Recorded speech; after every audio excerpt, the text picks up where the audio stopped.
देवेंद्र फडणवीस की प्रतिक्रिया जानिए क्या कहा।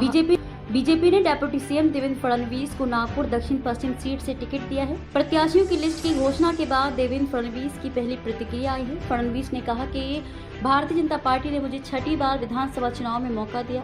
भारतीय जनता पार्टी द्वारा एक बार फिर मुझ पर विश्वास दिखाने के लिए प्रधानमंत्री नरेंद्र मोदी, केंद्रीय गृह मंत्री अमित शाह, बीजेपी के राष्ट्रीय अध्यक्ष जेपी नड्डा और केंद्रीय चुनाव समिति के सभी सम्माननीय नेताओं का अत्यंत आभारी हूँ। डेप्यूटी सीएम फडणवीस ने लिखा, मेरा प्रयास ये होगा कि मैं पार्टी नेतृत्व, मेरे दक्षिण पश्चिम नागपुर निर्वाचन क्षेत्र के लोगों और महाराष्ट्र में मेरी मातृभूमि के लोगों द्वारा दिखाए गए भरोसे को सही ठहराऊं।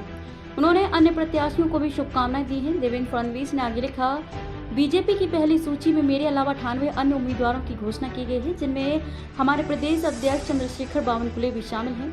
उन्हें और इस लिस्ट में शामिल सभी लोगों को हार्दिक बधाई और शुभकामनाएं। प्रत्याशियों के पास प्रचार के लिए 1 महीने से कम वक्त। महाराष्ट्र में विधानसभा चुनाव 20 नवंबर को कराए जाएंगे। इसके ठीक 1 महीने पहले बीजेपी ने अपने प्रत्याशियों की लिस्ट जारी की है। अब प्रत्याशियों के पास अपने अपने चुनाव क्षेत्र में प्रचार के लिए बहुत कम दिन रह गए हैं। महाराष्ट्र की 288 सीटों पर कराए जा रहे चुनाव के नतीजे 23 नवंबर को घोषित किए जाएंगे।